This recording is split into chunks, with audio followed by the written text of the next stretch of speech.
Hello అండి, నమస్తే. అందరు బాగున్నారా? కథాకమనీయం ఛానల్కి స్వాగతం. నేను మీ శైలజ. మనం రావినూతల సువర్ణ కన్నన్ గారు రచించిన కానుక నవల చదువుకుంటున్నాం కదా. 4వ భాగంలో ఏం జరిగిందో చూద్దాం. శారద కర్మకాండాలన్నీ ముగిశాయి. బంధువులంతా వెళ్ళిపోతున్నారు. కామేశం వాళ్ళు కూడా బయలుదేరారు. జానకి మాత్రం కొన్నాళ్ల పాటు అక్కడే ఉండి మామయ్యకి పిల్లలకి మనసులు కుదుటపడే వరకు కాస్త అండగా ఉండాలనిపించింది. ఆ మాటే భవానీతో చెప్పింది. జానకి మాట వినగానే ఆవిడ ముఖంలో రంగులు మారాయి. అయితే గోపాలమే కల్పించుకుని, వద్దమ్మా జాని, నేను 4 రోజులు అలా తిరిగి వస్తాను, పిల్లల్ని కూడా వాళ్ళ అమ్మమ్మ గారి దగ్గర ఉంచుతాను అన్నాడు. జానకి మౌనంగా ఊరుకుంది.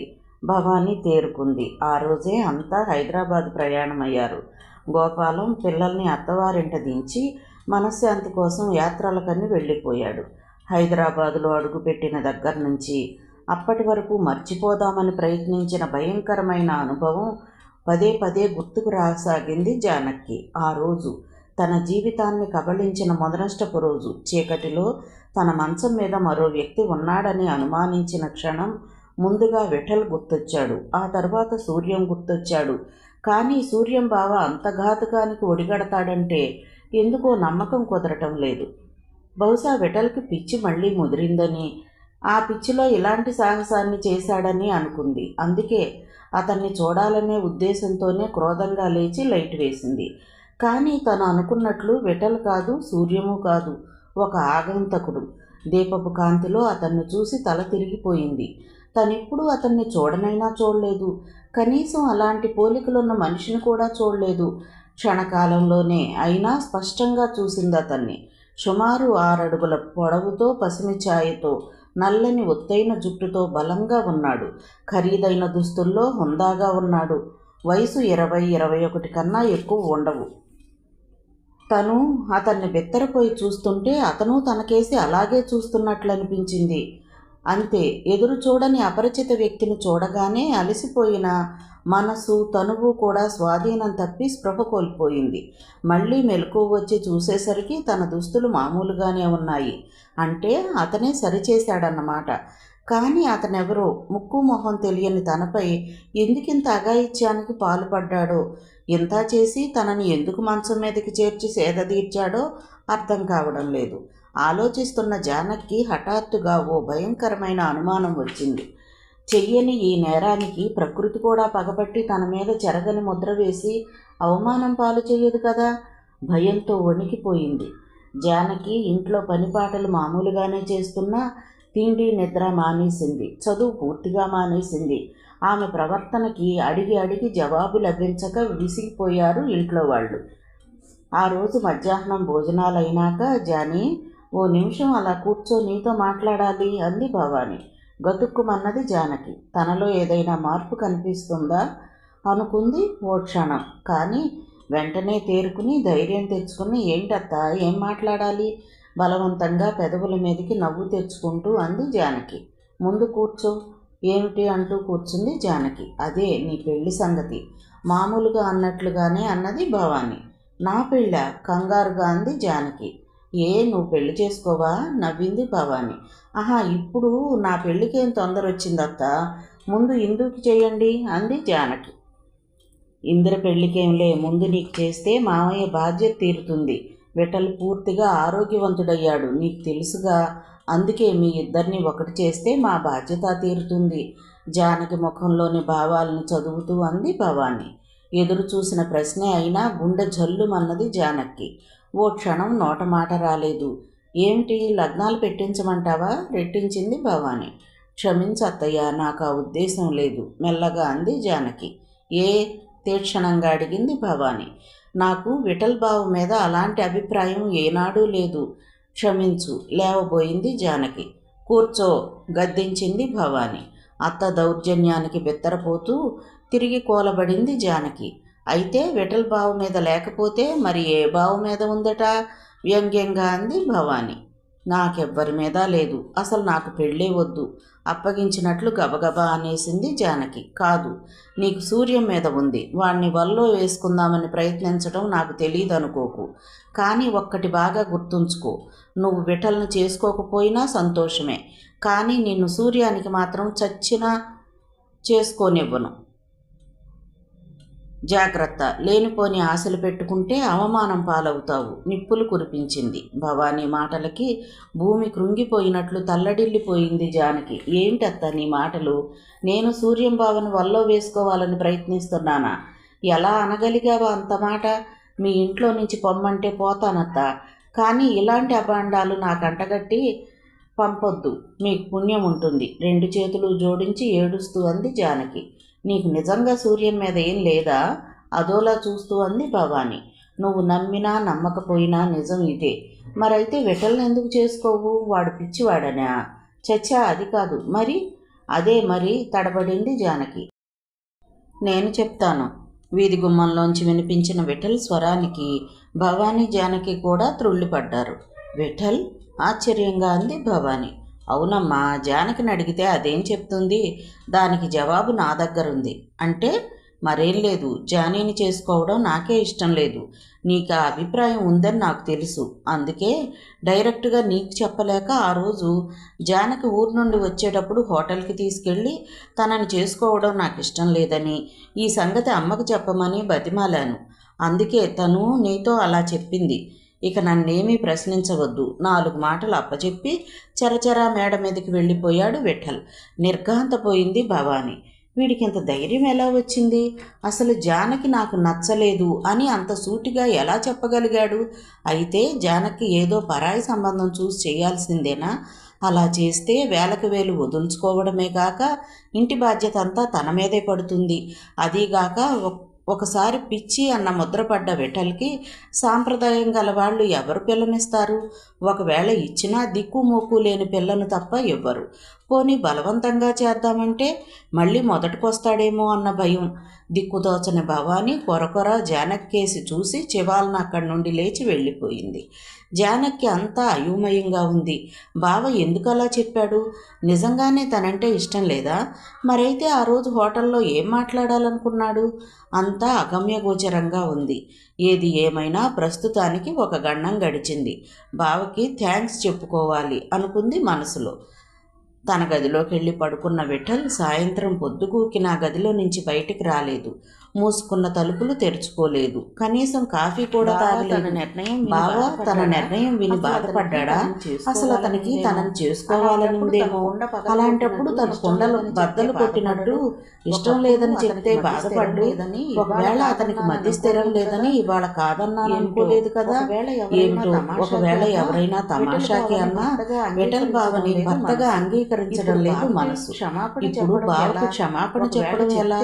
ఒకవేళ చెప్తే నిన్నేమి ప్రేమిస్తూ కూర్చోలేదులే అంటాడేమో అన్న భయం పరిపరివేదాల పోతోంది జానకి మనసు. సాయంత్రం ఎక్కడో పేరంటానికి వెళ్ళారు భవానీ, వాసంతి. జానకి తలనొప్పి ఉన్నతో ఇంట్లోనే ఉండిపోయింది. ఇందిర మేడ మీద పడుకుని ఏదో నవల చదువుకుంటోంది. జానకి మెల్లగా లేచి విఠల్ గది తలుపు తట్టింది. తలుపు తెరిచిన అతను చూడగానే ఓ క్షణం మాట రాక నిలబడిపోయింది జానకి. అతని కళ్ళు జ్యోతుల్లాగా అంతా చిందరబందరగాను ఉండి బీభత్సంగా ఉన్నాడు. జానకి కళ్ళలోని భయాన్ని చూసి చిన్నగా నవ్వాడు విఠల్. రాజాని లోపలికి రా అన్నాడు. బావా నన్ను క్షమించు బావా. గడప అవతల నిల్చుని తల వంచుకుని ఎలాగో అనేసింది జానకి. ఓ పక్కున నవ్వాడు విఠల్. ఎందుకు నవ్వుతావు? డోంట్ వరీ జానీ, నువ్వు కాదన్నందుకు నాకేం బాధ లేదు. ఎందుకంటే నేను నిన్న నా దృష్టితో ఎప్పుడూ చూడలేదు గనక. అమ్మ వాళ్ళకి ఈ ఉద్దేశం ఉందని తెలుసు. ఈ విషయాన్ని ఏదో రోజు మన ముందు పెడతారని తెలుసు. తీరా అడిగితే కాదని ఎలా చెప్పాలా అని చెప్తే నువ్వు నచ్చుకుంటావేమో అని మదనపడ్డాను ఎన్నాళ్ళు. నీ ధర్మమా అని నా భారం చాలా వరకు నీకు ఇష్టమైన వాడిని, నాకు ఇష్టమైన అమ్మాయిని నేను చేసుకోవచ్చు. తేలిగ్గా అనేసాడు. ఏమైనా అత్త ప్రశ్నల నుంచి నన్ను కాపాడు. కృతజ్ఞతలు చెప్పుకోవాలి బావా. మెల్లగా అని జాన సమాధానం కూడా ఇదే అయినప్పుడు నా సమాధానం ప్రత్యేకంగా కృతజ్ఞతలు నువ్వు ప్రత్యేకంగా కృతజ్ఞతలనే నన్ను చెప్పడం అది సరే. ఎంతసేపు బయట నుంచే మళ్ళీ భయం ముంచుకొచ్చింది. బావంటే మళ్ళీ భయం అదే కాదు బావా, కంగారుగా అంది జానకి. జానకి. పర్వాలేదు జానీ, నువ్వు భయపడటంలో కూడా తప్పు లేదు. నేను మొన్నటి వరకు పిచ్చివాణ్ణి, ఇప్పుడు బాగున్నా అది తాత్కాలికమే అని మీరు అనుకోవచ్చు. కిటికీలో నుంచి బయటకు చూస్తూ బాధగా అన్నాడు విఠల్. నన్ను అపార్థం చేసుకున్నావు బావా. నువ్వంటే నాకేనాడు భయం లేదు. మనిద్దరం ఇలా మాట్లాడుకుంటుంటే అత్త అపార్థం చేసుకుంటుందేమో అని నా భయం. ఇందాక విన్నావుగా, సూర్యం బావతో చనువుగా మాట్లాడతానని. జానకి కళ్ళల్లో నీరు ఊరింది. చచ్చా, పసిపిల్లలా ఏడుస్తున్నావా? అమ్మ సంగతి ఈరోజు కొత్తగా తెలుసుకున్నావా? ఆవిడ స్వభావమే అంత. ఇద్దరికీ ఇష్టమైతే ఆ జంటని అమ్మ కాదు కదా, ఆ భగవంతుడు కూడా విడదీయలేడు. నిజం చెప్పు, నువ్వు సూర్యాన్ని ప్రేమిస్తున్నావు కదూ? బుజ్జగిస్తున్నట్లుగా అడిగాడు విఠల్. బావ దెబ్బతిన్నట్టుగా చూసింది జానకి. ఇదిగో, ఆ భయమే వద్దు. అమ్మా నాన్న కాదన్నా నేను మీ ఇద్దరి పెళ్ళి దగ్గరుండి జరిపిస్తాను, ఆవేశంగా అన్నాడు విఠల్. ఏమిటి బాబా, నువ్వు అలాగే మాట్లాడతావు? దగ్గర వాళ్ళందరినీ పోగొట్టుకున్న నేను కాస్త ఆత్మీయంగా మాట్లాడిన సూర్యం బావతో చనువుగా ఉన్నమాట నిజమే. అది వైవాహిక జీవితాన్ని ఆశించే ప్రేమేనా? మరే పవిత్ర భావన కాకూడదా? పొరపడ్డావు బావా, నువ్వు పొరపడ్డావు. రెండు చేతుల్లోనూ ముఖాన్ని దాచుకుని విఠల్ పిలుస్తున్నా వినిపించుకోకుండా తన గదిలోకి వచ్చి మంచం మీద పడిపోయింది జానకి. చాలాసేపు అలా ఏడ్చాక కొంత భారం తగ్గినట్లయింది. లేచి ముఖం కడుక్కుని ఆ రోజు రాత్రికి వంట చేయడంలో పడిపోయింది జానకి. ఆమె మనసంతా కలతగా ఉంది. తన చనువు ఎంతమందిలో ఇన్ని అనుమానాలను సృష్టించిందా? ఇలా అనుకుంటే తను సూర్యంతో అంత చనువుగా ఉండేది కాదు. అమ్మా జానకమ్మ తల్లి, ఈ దీనుడికి కాస్త కాఫీ పోస్తావా? తలనొప్పితో బాధపడిపోతున్నాడు. వంటింటి గడప పట్టుకుని లోపల స్టవ్ దగ్గరున్న జానకిని ఉద్దేశించి తమాషాగా అన్నాడు సూర్యం. ఉలిక్కిపడిన జానకి వెంటనే తేరుకుని, అలాగే బావా, నువ్వు వెళ్ళి హాల్లో కూర్చో, నేను కాఫీ కలిపి తెస్తాను అంది భయంగా అటు ఇటు చూస్తూ. ఆహా, నేను ఇక్కడే ఉంటాను. అట్టే మాట్లాడితే అన్నయ్యను కూడా పిలుస్తాను బెదిరించాడు సూర్యం. నేను వచ్చేశాను పిలవకుండానే సరదాగా అన్నాడు అప్పుడే వచ్చిన విఠల్. జానీ, నాకు కూడా ఓ కప్పు కాఫీ. మేడ దిగిన ఇందిర డైనింగ్ టేబుల్ ముందు కూలబడుతూ అంది. జానకి ముఖం తేరుకుంది. గబగబా కాఫీ కలపడం మొదలుపెట్టింది. పాపం, మరదలు గారు కోరుకున్న ఏకాంతం గోవింద. ఒకళ్ళకి ముగ్గురం తయారయ్యాం, కొంటెగా సానుభూతి చూపాడు సూర్యం. జానకి నవ్వేసింది. సూర్యం మనసులోనే కాసేపు మదనపడ్డాడు. అతను కాఫీ అడిగినప్పుడే జానకి బెత్తర చూపులు చూడడం, మిగతా వారు రాగానే తేలిగ్గా ఊపిరి పీల్చడం అతను గమనించకపోలేదు. కానీ కారణం మాత్రం అంతుపట్టలేదు. ఆ రాత్రి భోజనాలయ్యాక అందరూ పడుకున్నారని నిశ్చయించుకున్నాక భవానీ మెల్లగా సూర్యం గదిలోకి వచ్చింది. ఎప్పుడూ రాని తల్లి ఆ టైంలో రావడం చూసి కాస్త ఆశ్చర్యపోయాడు సూర్యం. రామ్మ, ఇంకా నువ్వు పడుకోలేదు? చేతిలోని నవల పక్కన పడేసి తను మంచం మీద కూర్చోమని జరిగి కూర్చుంటూ అన్నాడు. లేదురా సూర్యం, నీతో ఓ ముఖ్యమైన విషయం మాట్లాడాలని వచ్చాను అంది భవాని. అది తెలుస్తూనే ఉంది, లేకపోతే పనిగట్టుకుని నా గదికి వస్తావా నవ్వుతూ అన్నాడు సూర్యం. నిజమేరా, నీకు సంబంధం చూస్తున్నాను సూటిగా అంది. తెల్లబోయాడు సూర్యం. నా పెళ్ళికేం తొందరమ్మా? అన్నయ్య పెళ్ళి కావాలి, ఇందు పెళ్ళి కావాలి, ఆ తరువాత కదా నా పెళ్ళి తేలిగ్గా అన్నాడు. ఓహో, ముందే నీ పెళ్ళి? నీకు తెలుసో తెలియదో విఠల్ జానకిని చేసుకోనన్నాడు మెల్లగా అంది. అన్నయ్య చేసుకోనన్నాడా? ఎప్పుడు అడిగావు? ఎప్పుడో అడిగానులే. అడిగే ముందు జానీ అభిప్రాయం కూడా తెలుసుకున్నావా? దాని అభిప్రాయం ఎవడికి కావాలి? బోడి అభిప్రాయం అయినా మొదటి నుంచి అనుకున్నదేగా ఇది, నిరసనగా అంది భవాని. మరి ఇప్పుడు ఏమైంది? హఠాత్తుగా ఇప్పుడు వీడికేమైందో ఆవిడను చేసుకోడట నిక్కచ్చిగా చెప్పేశాడు. అయితే జానకి వేరే సంబంధం చూడండి తేలిగ్గా అన్నాడు సూర్యం. చూస్తాం, మరి తప్పుతుందా? కానీ దానికి ఇంకా ముగ్గురు మేనమావలున్నారు, తండ్రి ఉన్నాడు. తలా కాస్త వేసుకుంటే మంచి సంబంధమే చూడొచ్చు. కాదంటారు, మన కాంతమ్మ గారి తమ్ముడు కొడుకున్నాడట. అతగాడికైతే దమ్మిడి కట్నం లేకుండానే జానకిని చేసుకుంటానందావిడ. ఇన్నాళ్ళు మన విఠల్కి చేసుకుంటాం కదా అని ఆవిడ మాటలు పట్టించుకోలేదు. కొడుకు ముఖంలోకి పరిశీలనగా చూస్తూ అంది భవాని. సూర్యం ముఖం అదోలా అయిపోయింది. అదేమిటమ్మా, నా పెళ్లి గురించి మాట్లాడడానికి వచ్చి జానీ పెళ్లి చేసేస్తున్నావు? రాని నవ్వు బలవంతంగా పెదవుల మీదకి తెచ్చుకున్నాడు సూర్యం. అవునరా, ముందు దాని పెళ్ళే చెయ్యాలి గంభీరంగా అంది. కానీ అతగాడు మంచివాడు కాదని, చదువు సంధ్యం లేక జులాయిగా తిరుగుతున్నాడని నీకు తెలుసుగా. బంగారు బొమ్మ లాంటి జానకిని అతనికి ఎలా ఇస్తాం? ఒకవేళ నువ్వు చేస్తే మాత్రం తను చేసుకోవద్దా? అనునయంగా అన్నాడు సూర్యం. ఎందుకు చేసుకోదు? చచ్చినట్టు చేసుకుంటుంది, లేకపోతే దాని తండ్రి దగ్గరకు పంపేస్తాను కోపంగా అంది భవాని. లేదమ్మా, తొందరపడకు. ముందు కాస్త తనని చదువుకొని ఆ తరువాత తన కాళ్ళ మీద తను నిలబడుతుంది. ఆ తరువాత తనిష్టం, ఎవరైనా పెళ్లి చేసుకుంటుంది అన్నాడు సూర్యం. అతని మాటలకు మండిపడింది భవాని. అదంతా నాకు తెలియదు. ఇప్పుడు నువ్వు పెళ్లి చేసుకోకపోయినా పర్వాలేదు, కానీ దాని పెళ్లి వెంటనే జరిగిపోవాలి. రుసరుసలాడుతూ వెళ్ళిపోయింది భవాని. తల్లి హఠాత్తుగా ఎందుకు విరుచుకుపడుతుందో తెలియక సూర్యం ఆలోచనలో పడిపోయాడు. మర్నాడు ఉదయమే ఆ ఆలోచన భర్త చెవిలో వేసింది భవాని. అతను ముందు కాస్త వ్యతిరేకించినా అందులోని సాధక బాధకాలు భార్య విడమర్చి చెప్పాక సరే అనేశాడు. వెంటనే జానకిని పిలిచింది భవాని. ఏంటత్తా, చీర చెంగుకు చేతులు తుడుచుకుంటూ అన్నది జానకి. మీ మామయ్య నీకో సంబంధం చూశారు, తెచ్చిపెట్టుకున్న సౌమ్యంతో అంది భవాని. జానకి క్షణం తెల్లబోయింది. ఇంతవరకు తన పెళ్లి సంగతి ఈ ఇంట ఎవ్వరూ ప్రస్తావించలేదు, వెటల్కి చేసుకుంటామని తప్ప. పెళ్లి గురించి తనకు ఓ స్థిరమైన ఆలోచన లేదు. అందుకే నాకిప్పుడే పెళ్ళొద్దత్తా మెల్లిగా అంది. ఏమిటే పెళ్ళొద్దు? పెళ్లి పెటాకులు లేకుండా వృద్ధకన్యలా ఉండిపోతావా? కప్పుకున్న సౌమ్య తెర జారిపోయి భవానీ కంఠం కఠినంగా మారిపోయింది.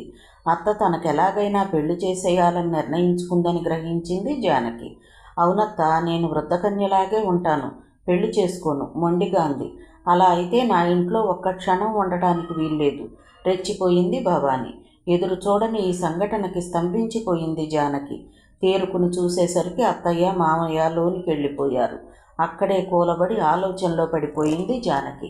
అత్త భయం తను గ్రహించింది. అందుకే ఎంత దూరంగా ఉండాలని ప్రయత్నించినా కపటం తెలియని సూర్యం తనతో చనువుగా ఉంటున్నాడు. అందుకే తనకు పెళ్లి చేసి పంపేయాలనుకుంటుంది అత్త. పెళ్లి కొడుకు ఎవరు అన్నది కాదు తన ప్రశ్న. పెళ్ళి అనగానే కలిగే మధురానుభూతి ఒక దుర్మార్గుడి కామాగ్నిలో పడి దగ్ధమైపోయింది. వెంటనే తన పతనానికి కారణభూతుడైన ఆ వ్యక్తి గుర్తొస్తాడు. ఎందుకు నా 100 ఏళ్ల పచ్చని జీవితం పాడు చేశావు అని నిలదీసి అడగాలనిపిస్తుంది ఎక్కడైనా అతను కనిపిస్తే. కానీ ఆ రోజు తరువాత అతను ఏనాడూ కనిపించలేదు. ముక్కు మొహం తెలియని తన మీద ఎందుకు అంత కక్షబూనాడో ఇప్పటికీ అర్థం కాదు తనకి. ఏది ఏమైనా తన బతుకు తెల్లారిపోయింది. పెళ్లి మీద విరక్తి కలిగింది. జీవితాంతం ఇలాగే ఉండాలనిపిస్తోంది. కానీ అత్త తనని ఉండనిచ్చేలా లేదు. ఇప్పుడు ఆవిడకి తన చాకిరీ ఆశ కూడా ఉన్నట్లుగా లేదు. అందుకే పల్లెకి వెళ్ళిపోవాలి. మామయ్యకి పిల్లలకి ఇంత వండి పెట్టి యోగినిలా ఆ శివాలయపు నీడలో సేదదీరాలి. పరిస్థితులతో రాజీ పడిన జానకి ఇలా నిర్ణయించుకుని మామూలుగా తన దినచర్యలో పడిపోయింది. సాయంత్రం తన నిర్ణయం మామయ్యకి చెప్పేయాలని కూడా అనుకుంది. ఇంట్లోని వాతావరణం స్తబ్దుగా ఉంది. ఎవరికి వారే మౌనంగా తిరుగుతున్నారు. ఆ రోజు పోస్టులో వచ్చిన ఉత్తరం చదివి కొయ్యబారిపోయాడు సూర్యం. ఎక్కడి నుంచి ఉత్తరం? కొడుకు ముఖంలోని భావాలు చూసి ఆదుర్దాగా అడిగాడు కామేశం. గోపాలం బాబాయి మౌభావంగా అనేసి చేతిలోని ఉత్తరం తండ్రి చేతికిచ్చి మౌనంగా వెళ్ళిపోయాడు సూర్యం. సూర్యం కేసి ఓసారి వింతగా చూసి ఉత్తరంలో చొరబడ్డాడు కామేశం. శ్రీ అన్నగారికి నమస్కారములు. ఉభయ కుశలోపరి. చిరంజీవులు కులాస. ఏం కులాసాలే, తల్లి లేని పిల్లలు ఎంత కులాసాగా ఉంటారో నీకు తెలియదు. ఈ మధ్య పెద్ద పిల్లలిద్దరికీ జ్వరాలు వచ్చి తగ్గాయి. మూడోవాడు సైకిల్ కింద పడి చెయ్యి విరగ్గొట్టుకుంటే పట్నం తీసుకెళ్లి కట్టించాను. బావిగాడు తల్లి మీద బెంగతో మరీ ఒత్తైపోయాడు. నా ఆరోగ్యము అంతంత మాత్రంగానే ఉంది. పనిపిల్ల చంద్రి పెళ్ళై వెళ్ళిపోతే దాని తల్లి వచ్చి పాచి పని అంట్లు పని మాత్రం చేసిపోతోంది. 2-3 నెలలు మనశ్శాంతి కోసం ఊళ్ళు తిరుగుదామనుకున్న నేను పిల్లల మీద బెంగతో వచ్చేశాను. ఇప్పుడు పిల్లలు నా దగ్గరే ఉన్నారు. ముఖ్యంగా ఈ ఉత్తరం ఎందుకు రాస్తున్నానంటే ఇక్కడ నన్ను అందరూ మళ్ళీ పెళ్లి చేసుకోమంటున్నారు. కానీ నాకు ఇష్టం లేదు. బావిగాడు తరువాత నేను వ్యాసెక్టమీ చేయించుకున్నాను. అందుకే నాకు అంతగా ఇష్టం లేదు. కానీ ఇక్కడ వాళ్ళంతా మరీ బలవంత పెట్టేస్తుంటే తప్పనిసరిగా ఒప్పుకోవాల్సి వచ్చింది. అందుకే దానికి ఇష్టమైతే జానకిని చేసుకుందాం అనుకుంటున్నాను. మరోలా అనుకోకు. జానకి పిల్లల్ని బాగా చూసుకుంటుందని నా నమ్మకం. అందుకే దానికి కాస్త విడమర్చి చెప్పి ఎలాగైనా ఒప్పించు. దానికి నేను ఎలాంటి లోటు చెయ్యను. చిరంజీవులకు ఆశీస్సులు. వదినకు నమస్కారములు. నీ ఉత్తరం కోసం ఎదురు చూస్తూ ఉంటాను. నీ తమ్ముడు గోపాలం. ఉత్తరం పూర్తి చేసిన కామేశం నిర్ఘాంతపోయాడు. తమ్ముడికి ఇలాంటి ఊహ వస్తుందని కల్లో కూడా అనుకోలేదు. భవానీ కూడా చదివి ముందు తెల్లబోయినా దారి తప్పిన బాటసారికి తాననుకున్న మార్గం అతి చేరువలో కనిపించినంత ఆనందం కలిగింది. అయోమయంగా చూస్తున్న జానకి చేతికి ఆ ఉత్తరం ఇచ్చేసి భర్తకి సైగ చేసి వంటింటికేసి వెళ్ళిపోయింది భవానీ. ఆమె సైగను అర్థం చేసుకున్న కామేశం సన్నగా నిట్టూరుస్తూ బయటికి వెళ్ళిపోయాడు. ఎందుకు అందరూ అలా వెళ్ళిపోయారో అర్థం కాని జానకి అదిరే గుండెని చిక్కపట్టుకుని ఉత్తరంలోని సారాంశం తెలుసుకుని కుప్పకూలిపోయింది. ఈ ఉత్తరం మామయ్య రాశాడా? అమ్మ శవం మీద పడి ఏడుస్తున్న తనని అక్కున చేర్చుకుని ఊరడించిన మామయ్య, తల్లిపోయిన బెంగతో తను చిక్కి సగమైతే భుజాన వేసుకుని బుజ్జగిస్తూ గోరుముద్దలు తినిపించిన మామయ్య, తనకి జ్వరం వచ్చి ఆ జ్వరంలో అన్నం తినాలని మారం చేస్తే పక్కలో కూర్చుని కథలు కబుర్లు చెప్పి అన్నం మరిపించిన మామయ్య, ఉరుముకు భయపడి కెవ్వును అరచి ఏడుస్తుంటే వీపు చరిచి తీసుకెళ్ళి తన దుప్పటిలో పడుకోబెట్టుకుని చిచ్చు కొడుతూ అష్టకాలు చదివి భయం పోగొట్టిన మామయ్య, ఈరోజు నన్ను పెళ్ళాడతానంటున్నాడా? ఎంత దారుణం! తనకి కేవలం సహాయం కోసం రమ్మంటే వెళ్ళదు, పిల్లల్ని కడుపులో పెట్టుకుని చూడదు. కానీ మామయ్య అలా కోరలేదు, భార్యగా ఆహ్వానిస్తున్నాడు. ఓహ్, ఈ ఊహ తను భరించలేకపోతోంది. అన్నాళ్లు కాపురం చేసి అంతమంది పిల్లల్ని కని ప్రాణంలో ప్రాణంగా మెలిగే భార్య కన్నుమూస్తే 3వ నెల దాటితే మళ్ళీ కుదరదనుకుని కూతురులాంటి పిల్లని భార్యగా తెచ్చుకోవడానికి తహతహలాడే వ్యక్తిని ఏమనాలి? అసలు మగాళ్ళంతా ఇంతేనా? భార్యని ప్రేమించి బ్రతికినా చచ్చినా ఒకే విధంగా ఆరాధించే మగాడు అసలు ఉంటాడా? ఏమో. అయితే ఇప్పుడేం జరగబోతోంది? నన్ను వదిలించుకోవాలని అత్త ఆరాటం. తప్పకుండా మామయ్య గోపాలాన్ని చేసుకోమంటుంది. ఎలా? పల్లె వెళ్ళిపోవాలనే ఆశ జానకి అణగారిపోయింది. భగవంతుడు ఇంకా ఎన్నిక్కట్లు నా ముఖాన్ని రాశాడో. తప్పదు, తిట్టినా కొట్టినా ఇక్కడే పడి ఉండాలి. ఏం నిర్ణయించుకున్నావు? కొట్టినట్టే అడిగింది భవానీ. ఇందులో నిర్ణయించుకోవడానికి ఏముంది?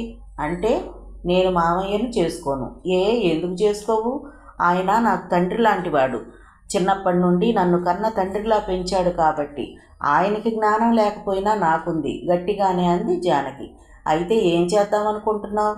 ఏముంది, అసలు నేను పెళ్ళే చేసుకోను. అయితే నువ్వు ఈ ఇంట్లో ఒక్క క్షణం ఉండడానికి వీల్లేదు, గద్దించింది భవానీ. అలాగే అత్త, నాకు కాస్త టైం ఇవ్వు, ఏదో ఓ మార్గం చూసుకుని వెళ్ళిపోతాను, కంట నీరు తిరుగుతుండగా మెల్లగా అంది జానకి. ఓహో, ఉద్యోగం చేస్తావా? హేళనగా నవ్వింది భవానీ. నా చదువుకి ఏ ఉద్యోగం వస్తుందత్త? కానీ నా ఒంట్లో శక్తి ఉంది, అది నాకు గుప్పెడు మెతుకులు సంపాదించి పెట్టకపోదు, తీక్షణంగా చూస్తూ అంది జానకి. అంత ధైర్యంగా మాట్లాడిన జానకిని చూసి ఆశ్చర్యపోయింది భవానీ. అంటే ఇక్కడే ఎక్కడో ఉండి ఏ వంటలక్కగానో కుదిరి మా పరువు కాస్త తీస్తావా? వ్యంగ్యంగా అంది. మీ కనుచూపు మేరలో ఉండను, అంతగా ఏ ఆధారము దొరక్కపోతే చస్తాను, సరేనా? ముక్కు మూసుకుంటే 3 క్షణాలు పట్టదు వెధవ ప్రాణం పోవడానికి, దానికోసం ఇన్ని ఆరాటాలు, తీక్షణంగా అనేసి చరచరా తన గదిలోకి నడిచిపోతున్న జానకిని చూసి ముందు తెల్లబోయింది భవానీ. ఎంతకు తెగించింది అని మండిపడింది. ఆ రోజు రాత్రి అన్నం తినలేదు జానకి. ఆమెనెవరూ తినమని బ్రతిమాలనూ లేదు. రాత్రి 10 గంటలు దాటింది. నిద్రపట్టని సూర్యం వరండాలోకి వచ్చాడు.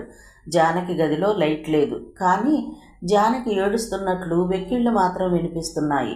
సూర్యం జానకి గదివైపు వెళ్ళాడు. మెల్లగా తలుపు తీసి లైట్ వేశాడు. కుళ్ళి కుళ్ళి ఏడుస్తూ పడుకున్న జానకి ఉలిక్కిపడి లేచింది. ఆమె భయంతో చీకట్లోంచి వెలుగును చూడలేనట్లు కళ్ళు చిట్లించి చూసిన జానకి అక్కడ సూర్యం కనిపించేసరికి తేలిగ్గా నిట్టూర్చి, ఏమిటి బావా, కంగారుగా లేచి అంది. ఆ పిల్ల కళ్ళు ఏడ్చినందువల్ల జ్యోతుల్లా ఉన్నాయి.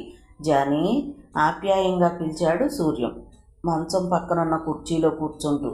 అతని మాటల్లోని ఆప్యాయతకు మళ్లీ దుఃఖం ముంచుకొచ్చింది జానకి.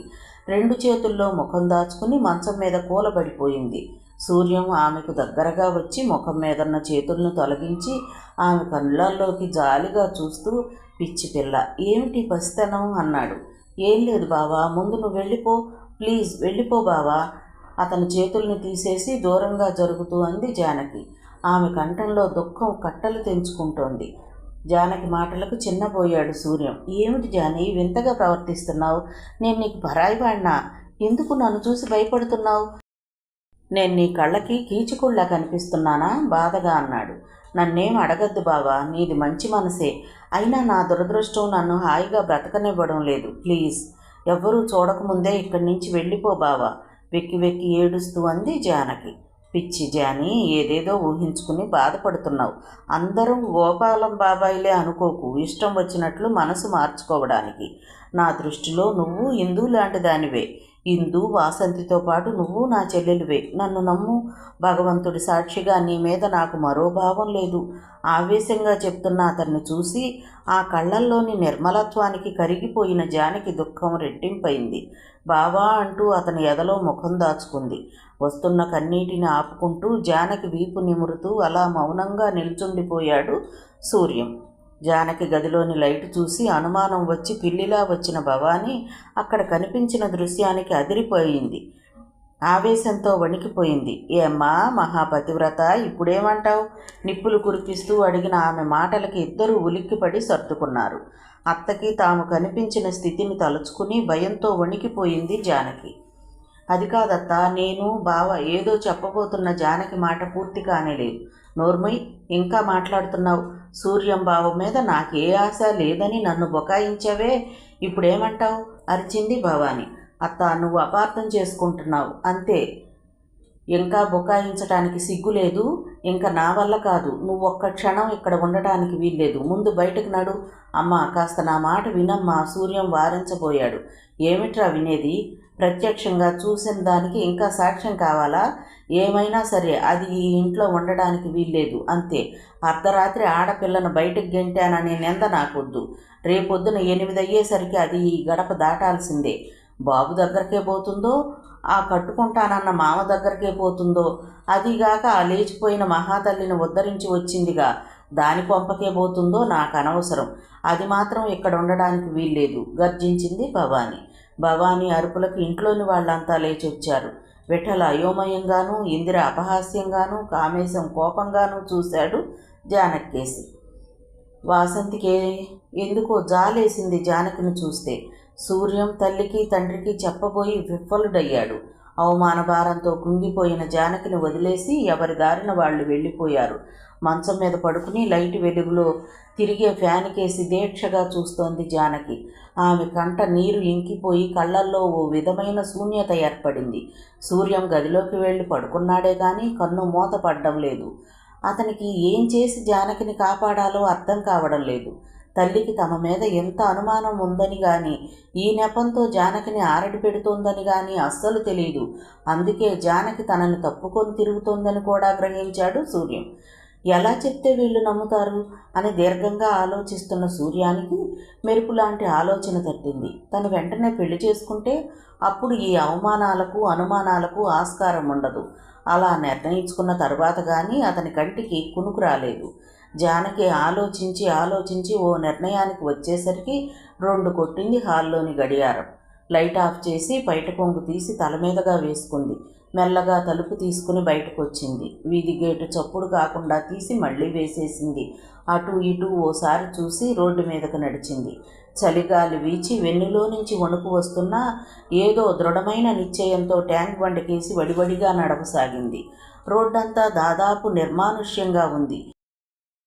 ఎక్కడో దూరంగా లారీలు ట్రక్కుల్లాంటివి వెళుతున్నట్టు అప్పుడప్పుడు చప్పుడవుతోంది. జీవితంలో ఓడిపోయిన జానకి శారీరకంగానూ మానసికంగా కూడా బాగా అలసిపోయింది. వడలిన శరీరం తూలిపోతూ స్వాధీనం తప్పుతోంది. అలాగ తూలుతూ ట్యాంక్ బండ్ చేరుకుంది. శరీరం అంతా ఓ రకమైన ఉద్వేగంతో వణికిపోతోంది. మెల్లగా రైలింగ్ పట్టుకుని తదేకంగా నీళ్లలోకి చూసింది.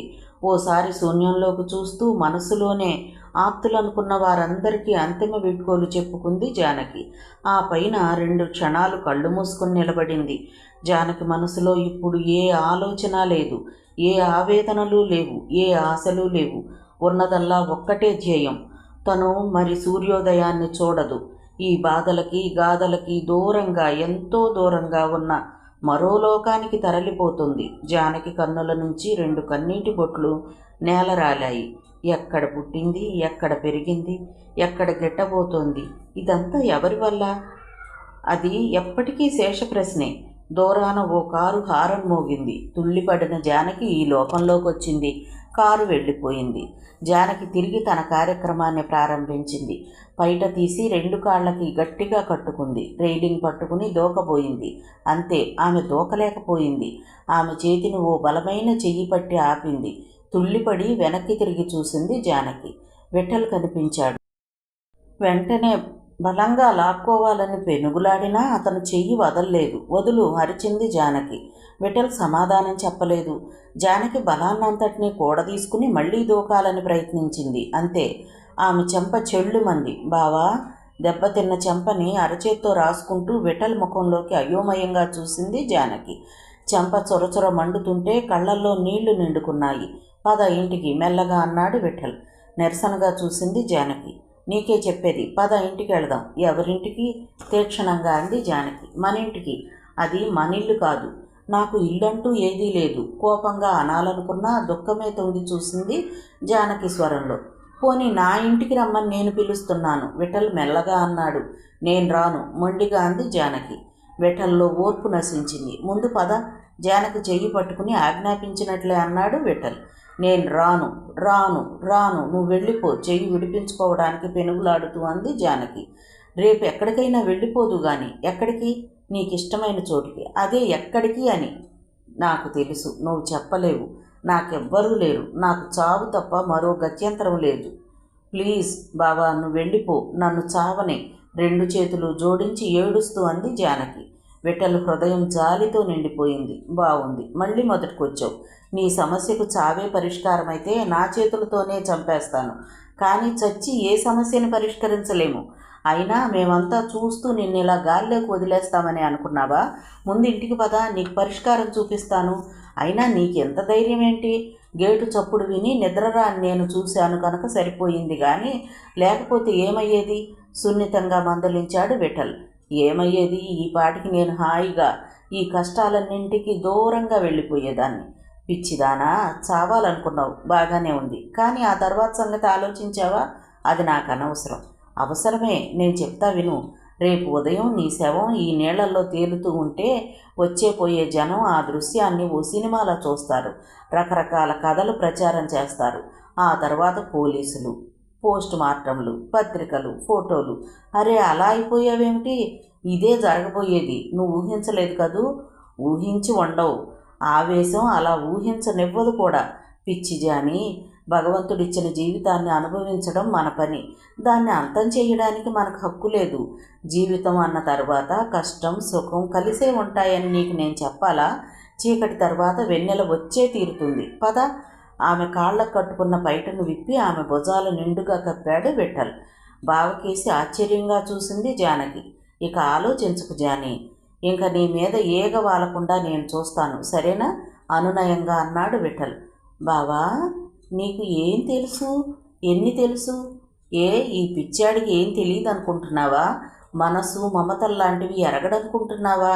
బాధగా అన్నాడు విఠల్. లేదు బావా, అందరికన్నా నీ హృదయమే నిష్కల్మషమైందని ఆలస్యంగా తెలుసుకున్నాను. నిజంగా నువ్వు దేవుడివి. 2 చేతులు జోడించి ఆరాధనాపూర్వకంగా అంది జానకి.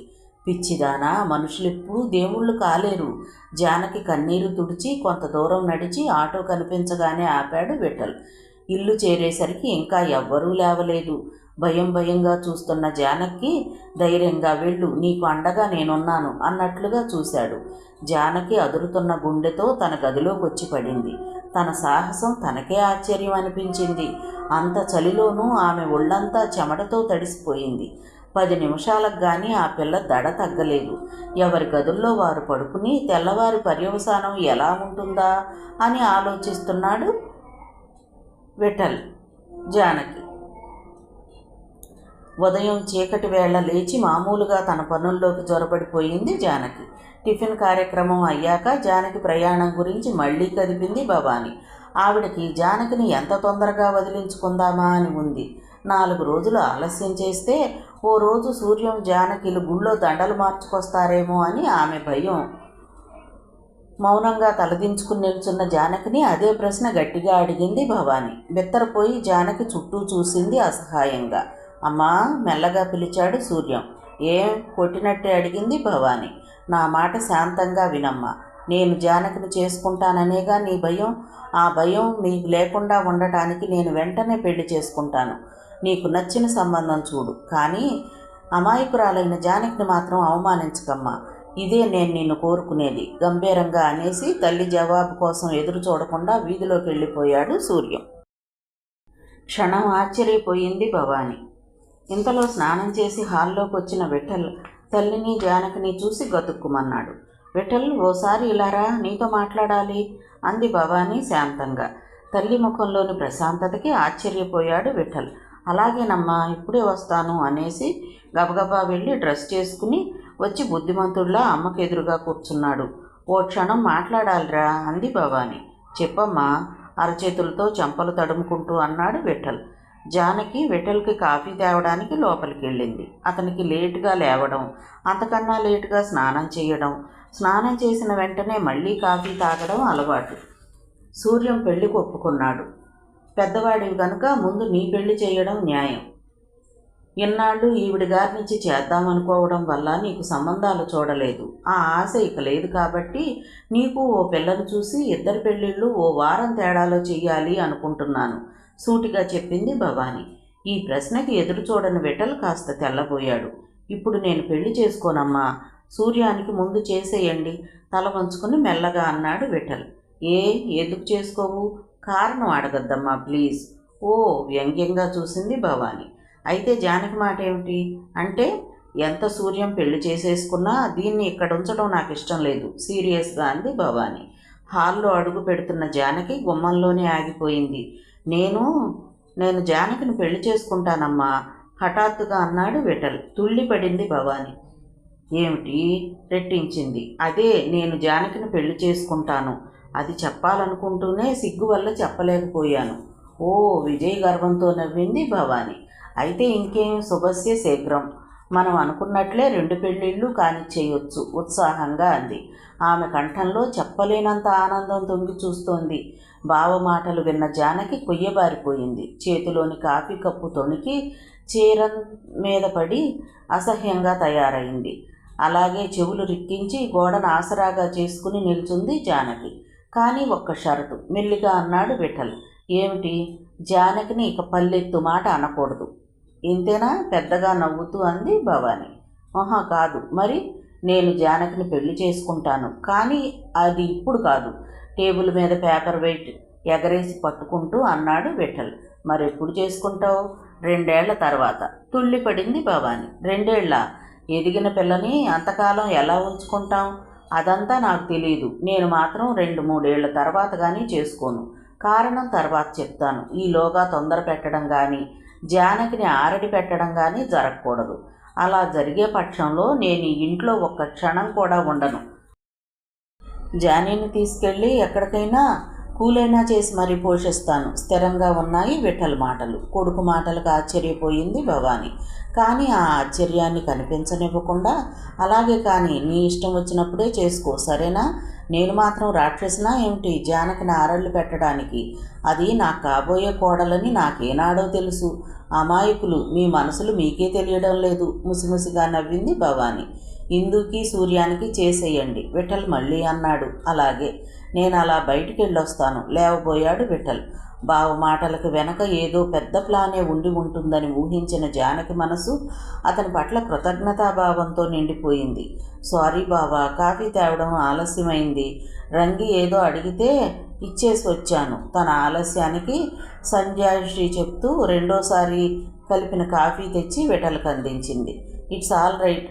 జానకి అందించిన కాఫీ 2 గుక్కల్లో తాగేసి కప్పు ఆమెకి ఇచ్చేసి ఎవరో తరుముతున్నట్లు బయటికి వెళ్ళిపోయాడు విఠల్. విఠల్ చేతి ఖాళీ కప్పు అందుకున్న జానకి ఓ క్షణం అతని కేసి చూసి మౌనంగా వంటింటికేసి నడిచింది. భవానీకి ఆనందంతో నోట మాట రావడం లేదు. తను ఏదైతే ఆశించిందో అది నెరవేరబోతోంది. కాస్త ఆలస్యంగా అయితేనేం, జానకి విఠల్ని చేసుకోబోతోంది. సూర్యం కూడా తను చూసిన పిల్లనే చేసుకుంటానన్నాడు. అన్నీ శుభసూచనలే అనుకుంది భవాని. ఆ సాయంత్రం పనంతా అయ్యాక తోటలోని మల్లెపందిరి దగ్గర పచ్చికలో కూర్చుని గ్రామర్ పుస్తకంతో కుస్తీ పడుతోంది జానకి. భవాని మేడ మీద పడుకుంది తలనొప్పిగా ఉందని. సారీ జానీ, తుళ్ళిపడి చూసింది జానకి. ఎదురుగా విఠల్ ఏదో తప్పు చేసినట్టు తల వంచుకుని నిల్చున్నాడు. సారీ ఎందుకు బావా? వింతగా చూసింది జానకి. అదే ఉదయం నేను అమ్మతో అన్న మాటకి నువ్వేమైనా అనుకున్నావేమో అని బాధపడ్డాను. జానకి అల్లరిగా నవ్వింది. ఏమన్నావు? అదే నేను నిన్ను నన్ను ఇదిగో నేను సీరియస్గా చెప్తున్నాను చిరుకోపంతో అన్నాడు విఠల్. జానకి మాటల్లోని అల్లరిని గుర్తించి, ఇదిగో నేను సీరియస్గానే వింటున్నాను, చెప్పు. అయినా ఏమైనా అనుకుంటానేమో అనుకునేవాడివి ఎందుకు మాట్లాడవేం? జానకి మాటల్లో చిలిపిదనం పోలేదు. బుద్ధి లేక వెనుదిరగబోయాడు విఠల్. బావా తమాషా కన్నానురా, కంగారుగా అంది జానకి. అయితే దానికి నువ్వేం బాధపడలేదుగా? వెనుతిరిగి వచ్చి ఆమెకు కాస్త దూరంలో చతికిలబడుతూ అన్నాడు విఠల్. చచ్చా, అదంతా నాటకం అని నాకు తెలుసు బావా, కానీ నువ్వు అలా చెప్పి ఉండకూడదు కదా. అంతకన్నా మరో మార్గం కనిపించలేదు. కానీ ఈ 2 ఏళ్ళు గడిచాక అప్పటి సంగతి ఆలోచిద్దాం. కానీ ఇది సరైన పద్ధతి అనుకోను. ఏ, నా మీద నీకు నమ్మకం లేదా? తీక్షణంగా చూశాడు విఠల్. అదిగో నీ కోపం తొందరగా వచ్చేస్తోంది. నా ఉద్దేశం అది కాదు. నా మూలంగా నువ్వు కూడా అన్నాళ్ళు పెళ్లి కాకుండా ఉండటం నాకేమాత్రం ఇష్టం లేదు.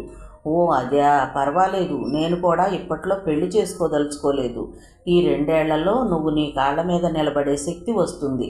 నువ్వు మాత్రం శ్రద్ధగా చదువు, మరోసారి హెచ్చరించి లోపలికి వెళ్ళిపోయాడు విఠల్. ఈ ఇంట్లో వీళ్ళిద్దరి ఆదరణే లేకుంటే ఒక్క క్షణం ఉండగలిగేదాన్నా అనుకుంది జానకి విఠల్ని సూర్యాన్ని తలుచుకొని.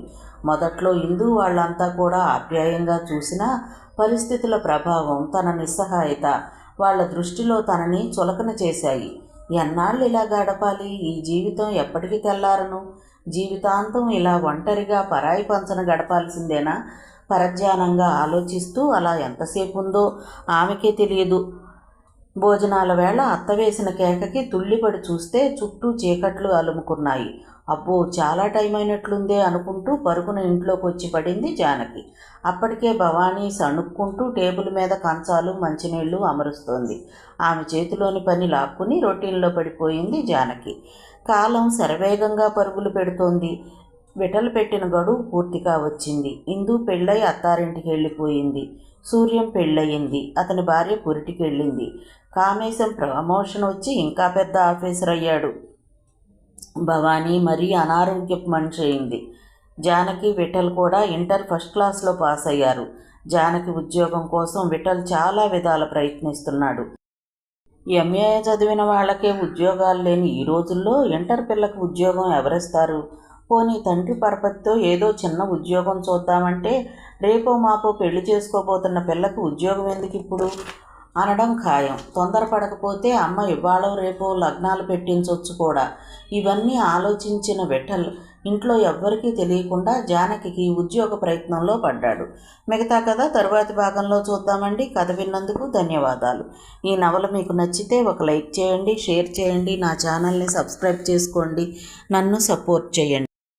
మీరిచ్చే ఒక్క లైక్ నాకు, నా ఛానల్కి ఎంతో సపోర్ట్ని ఇస్తుందండి. Thank you. ఉంటానండి.